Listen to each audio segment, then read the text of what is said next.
الحمد لله والصلاة والسلام على رسول الله. اما بعد. برادر سوال نمودند که روایت آمده است که در آن روایت بیان می شود که عمار ابن یاسیر نماز را سبک خونده اند، خفیف یعنی کمی کوتاه‌تر خونده اند و این حدیث را به ما حکمش را بیان می کردید که صحیح است یا ضعیف و شرح می دادید. البته بارک الله فیکم این حدیث در کتاب‌های گوناگون حدیث ذکر شده است، بمانند کتاب مسند احمد ابن حنبل رحمه الله و اینچنین در کتاب سنن بیهقی و اینچنین در کتاب سنن ابو داود و اینچنین در کتاب مسند ابو یعلا و اینچنین در بعضی از دیگر کتاب و سنن و مسندها ذکر شده است. و البته این حدیث به لفظهای گوناگون ذکر شده است و حکم این حدیث صحیح است. از علمای معاصر به مانند سلیمان العلوان، عبدالله سعد و غیره از علمای محدثین و اینچنین البانی این حدیث را حسن و بعضی روایت‌هایش را حسن و بعضی روایت دیگر را صحیح میگند. بارک الله فیکم. یعنی حکم حدیث عموما صحیح است، حجت گرفته می شود و عمل کرده می شود. اما معنای حدیث چیست؟ معنای حدیث دلالت به این می کند که یعنی در بعض حالتها انسان نماز را کوتاه بخواند و البته رکنهای نماز را بجا بیاورد، فرضهایش و سنتهایش و واجباتش را بجا بیاورد، ولی قرائتش را کمی مثلا بعد از سوره فاتحه ضم سوره قرائت را کمی سوره های کوتاه انتخاب بکند، رکوع را اینقدر طولانی سخت نکند و کمی کوتاه‌تر بکند یعنی تا حد جایزش، و سجده و همچنین نماز را خفیف یعنی سبکتر به پایان رساند، البته جایز است و باکی ندارد. معنای حدیث، حجتی که از این حدیث گرفته می شود انا همین است. اما بیاید به شرح حدیث می گذاریم. بارک الله فیکم.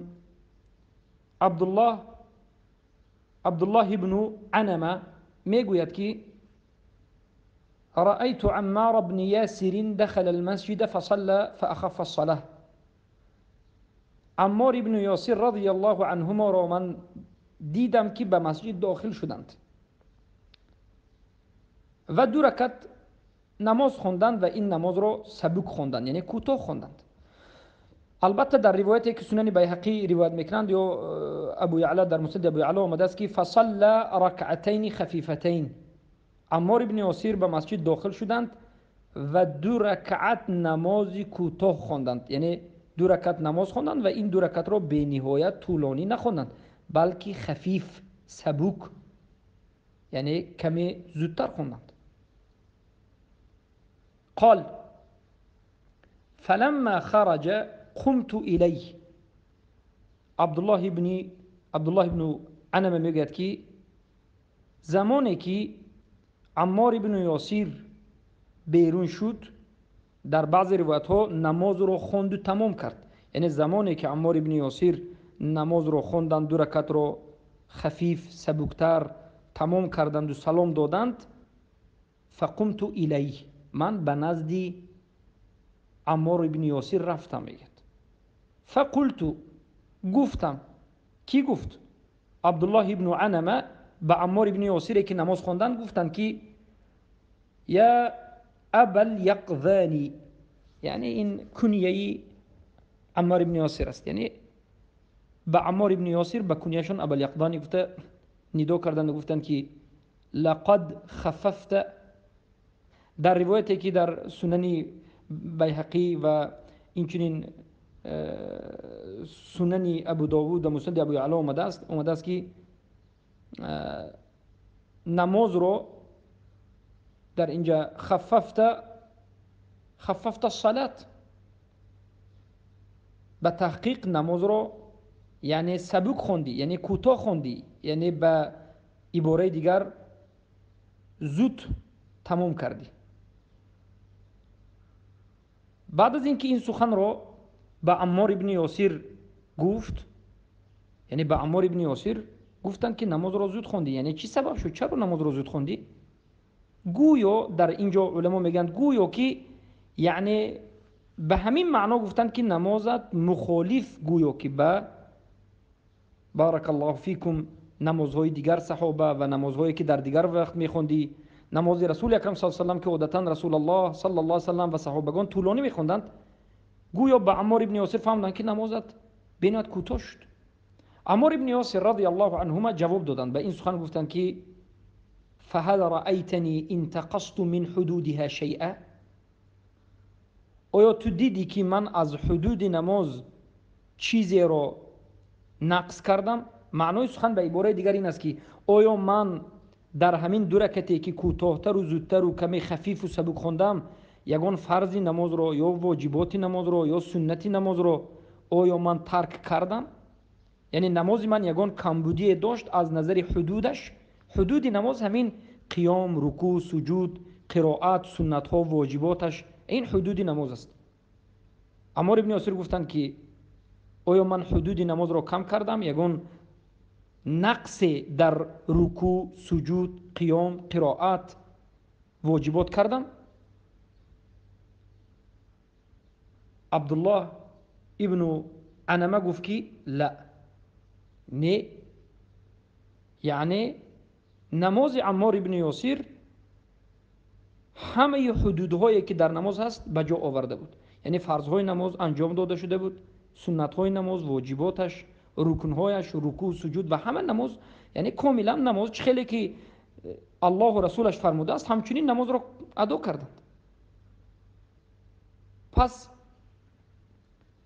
بعد از این عمار ابن یاسر گفتند که فإنی بادرت بها سهوة الشیطانی، من با این عملی کرده ام، یعنی با این که نماز رو سبک خوندم، کمی زودتر خوندم، سبب انجام دادنم این است که با همین عملم من از تیر شیطان خود را پیشگیری کردم. یعنی انسان وقتی که در بعض حالات نماز رو طولانی میخواند، در درون نماز شیطان به او سهم میزند. سهم یعنی معناش یک تیر است، یک اسلحه‌ای که بگویم یک فتنه شیطان است. سهم یک تیر شیطان که فتنه است، یعنی شما رو در نماز مشغول میکند به فکر. وقتی که انسان در نماز در بعض حالت‌ها می ایستد مشغول میشد به فکر کردن، اعوذ بالله، به همون تجارتش یا به همون کارش، به حساب کتابش، به یگان چیز دیگری، شیطان انسان رو مشغول میکند.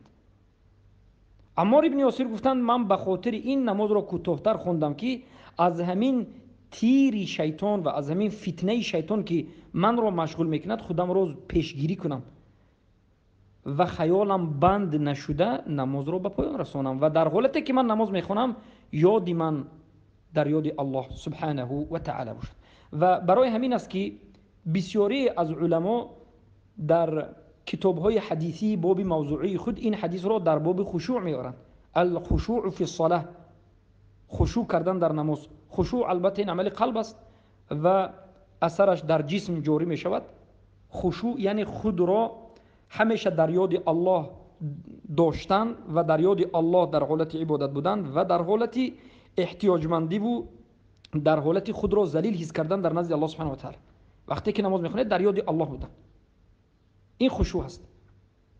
حضرت عمار ابن یاسر گفتند یعنی من به خاطر این کوتاه خوندم که در نمازم خشوع باشد، تا که یعنی کوتاه‌تر کنم که شیطان به گمان من، به فکر من داخل شده نماز من رو از اجرش کم نکند. چرا؟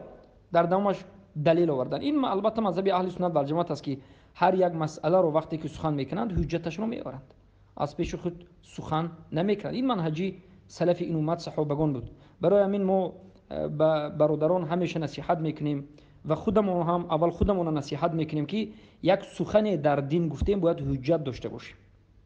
با فرق ندارد این مسئله اصول دین است یا که عقیدوی هست یا که فقهی هست. در همه حالت وقتی که از نام دین گپ میزنیم سخن میکنیم ما باید حجت داشته باشیم. حجت نداشته باشیم از نام دین از خودمون سخن نکنیم. برای اینکه منهج اهل بدعت است که از خودشون سخن میکنن در حالتی که حجت ندارند.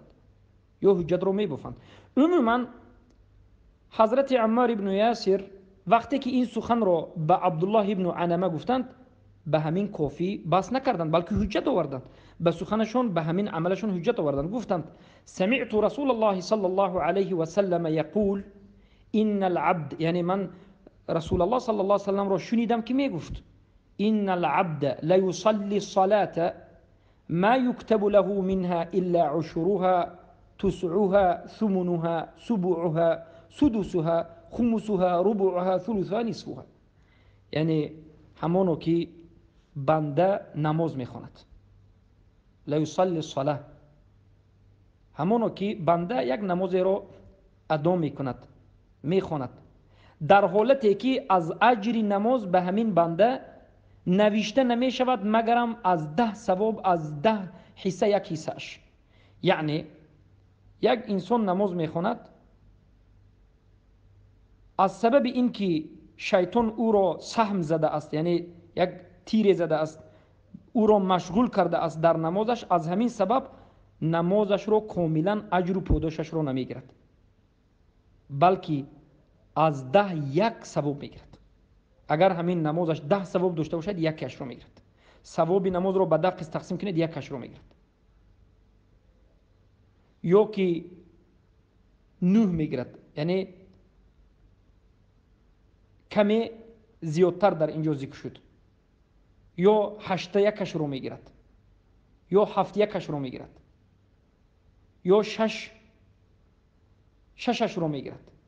یعنی در اینجا به این معنا که در بعضی حالت ثواب نماز 10 قسم تقسیم کنیم اگر گویند یعنی یک قسمش رو میگیرد، در بعضی حالت از 9 یکش رو، در بعضی حالت از 8 یکش رو، در بعضی حالت از 7 یکش رو، در بعضی حالت از 6 یک قسمش رو، در بعضی حالت خمسش رو، 5، در بعضی حالت ربع، در بعضی حالت ثلث، یعنی ثواب نماز 3 قسم تقسیم کنیم یک قسمش رو میگیرد، و در بعضی حالت نصفش رو، یعنی نماز ثوابش نصفش میگیرد، همیشه گرفته نمیتواند. سبب چیست؟ سبب این که فکرش مشغول میشود، سبب این که شیطان او را مشغول میکند. از همین جهت بارک الله فیکم علما میگویند که انسان وقتی که نماز نافله میخواند هر یک انسان از حالت خودش آگاه است، هر یک انسان از حالت خودش آگاه است. پس نظر کند که نماز را طولانی کند آیا به فکر مشغول می شود یا نه. اگر نماز را طولانی کند و به فکر مشغول شود، که بسیاری انسان ها به فکر مشغول شدنش ممکن است در درون نماز شیطان میاد شما رو به فکر مشغول میکند، بهترش کوتاه‌تر کند. در یک رکعت مثلا 3-4 صفحه نه یک صفحه قرائت کند، یک صفحه هم طولانی کند نیم صفحه کند، اما البته موافق سنت. در این باب ابن حجر عسقلانی در کتاب فتح الباری نوشتند که یعنی نمازها رو، نمازهای نفلی رو و نمازهای تهجد شبانه رو 2 رکعت خوانده می شود و خفیف یعنی سبک خواندنش افضل است گفتند. بارک الله فیکم. اما منهج رسول اکرم صلی الله علیه و سلم معروف است. رسول اکرم صلی الله علیه و سلم در نماز می ایستادند، سوره بقره و سوره آل عمران در یک رکعت همچنین یک چند سوره رو میخوانند. خیلی که روایت هست صحیح. هر کسی که میتواند که به رسول اکرم صلی الله علیه و سلم اقتدا بکند یا که خودش نزدیک کند یا که طولانی نماز خواند و فکرش مشغول نشد خوب است، باکی ندارد. اما هر کسی که بارک الله فیکم نمیتواند فکرش مشغول می شود کوتاه‌تر خواند جایز است. یا در حالت‌های بارک الله فیکم یعنی خستگی، بینید انسان خسته باشد طولانی کند، بسیار مردم فکرش به خواب رفتنش یا که به دیگر چیز رفتنش ممکن، در این حالت ها کوتاه‌تر کند و کمی به این صحابه رضی الله عنهما به مانند عمار ابن یاسر یعنی پیروی کند افضل است و جایز است و باکی ندارد. از همین جهت کسی که نماز رو کمی کوتاه‌تر میخواند به او طعنه زده نمیشود که نمازت یعنی کوتاه است و این و اون و غیر ذلك. بارک الله فیکم.